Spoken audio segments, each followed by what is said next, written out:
ទូរស័ព្ទប្រើលោតពាណិជ្ជកម្មមកពេញអេក្រង់ទូរស័ព្ទចុចអីមិនកើតថាចុចបិទពីមួយឡើងទៅមួយបិទពីមួយឡើងទៅមួយ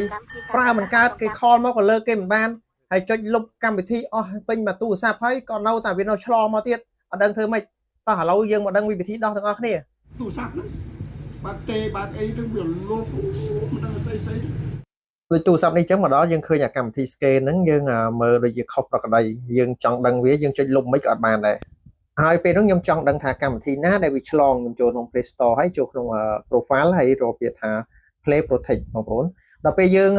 ចូលមើល scan មើលវាចាប់អត់បានទេបងប្អូនសូម្បីតែកម្មវិធី Play Store ក៏វាចាប់អត់បានដែរដោយសារតែកម្មវិធីនេះវាបង្កប់កូដនៅក្នុងកម្មវិធីដើមបងប្អូនដល់ពេលអញ្ចឹងវាចាប់អត់បានដល់ទៅពេល scan ហើយចាប់អត់បានអញ្ចឹងយើងក៏ចូលទៅចាក់ DNA បងប្អូនយើងចង់ដឹងថាចាក់ DNA ហើយវាបាត់អត់ហើយពេលនោះខ្ញុំចូលទៅក្នុង setting ហើយយើងរកពាក្យថាអ្នកតំណភ្ជាប់នេះបងប្អូន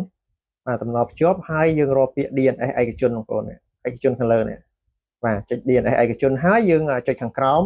ហើយយើងវាយ website ចូល dns.ergat.com បងប្អូនបាទនេះជា website សម្រាប់កម្មវិធីចាប់មេរោគបងប្អូនអញ្ចឹងក៏យើងវាយ website នឹងចូលហើយក៏យើងចុចរក្សាទុកបន្ទាប់ពីខ្ញុំបានចាក់ DNA ហើយយើងថយទៅវិញបាទខ្ញុំថយទៅវិញហើយយើងបិទទូរស័ព្ទមួយដើម្បីឲ្យវា refresh កម្មវិធីរបស់វាហ្នឹងត្រឡប់មកដើមវិញអញ្ចឹងណាបាទយើងចង់ដឹងថាវាឆ្លងអត់នៅពេលដែលទូរស័ព្ទបើកគ្រឿងវិញបងប្អូនពាណិជ្ជកម្មហើយនឹងមេរោគគឺឆ្លងដដែលបន្តមកទៀតខ្ញុំចូលទៅកម្មវិធី Play Store ដើម្បី download កម្មវិធី Pop App ដើម្បី scan រកកម្មវិធីណាដែលឆ្លងពាណិជ្ជកម្មឬក៏មេរោគបងប្អូន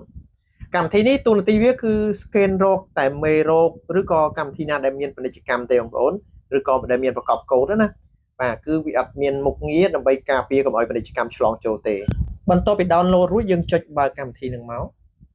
បាទហើយយើងចុចមកមុខតាមខ្ញុំនឹងមកពេល download នេះយើងចុចបើកខាងឆ្វេងនឹងមកបងប្អូនបន្ទាប់មកយើងចុចអូសមកខាងក្រោមមកបងប្អូនចុចកម្មវិធីដែលបានទាញយកបាទហើយយើងចុចលើអាពាក្យ pop up នៅខាងលើនឹងមកបាទហើយយើងចុច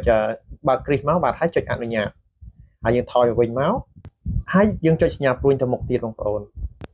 ហើយមកដល់កន្លែងនេះយើងចុចខាងស្ដាំបងប្អូននេះបានអនុញ្ញាតបងប្អូននេះពេលដែលយើងបានចុចបានអនុញ្ញាតរួចយើងចុចថយមួយហើយចុចសញ្ញាព្រួយមកមុខទៀតមកបងប្អូនហើយយើងអូសរទៅខាងក្រោមមករកកម្មវិធី pop up ហ្នឹងបងប្អូន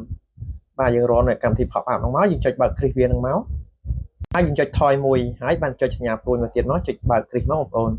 យើងបើកមកថ្មីចេះកម្មវិធីវាចាប់អត់ទាន់បានហើយយើង clear កម្មវិធីនឹងចោលមួយហើយចាំយើងបើកកម្មវិធីវិញមកបងប្អូននេះឥឡូវនេះវាចាប់បានបងប្អូននេះកម្មវិធី easy scan នេះកម្មវិធីនេះក៏ពិតបោះដើមមកគេទេប៉ុន្តែវាប្រកបកូដនៅក្នុងហ្នឹងអញ្ចឹងយើងចុចលើសញ្ញាទ្រង់ជ្រុកវាមួយនឹងមកវាលុបកូដដែលវាប្រកបនឹងចេញហើយបន្ទាប់មកទៀតយើងអាចចេញមកប្រើវិញបានធម្មតាហើយយើងមើលឃើញថាវាលេងឆ្លងហើយដោយសារអីយើងចាក់ការពារមកជន់ហើយយើងបានលុបអាកម្មវិធី Mafia ដែលវាប្រកបកូដនៅខាងក្នុងទូរស័ព្ទរបស់យើងហើយទៀត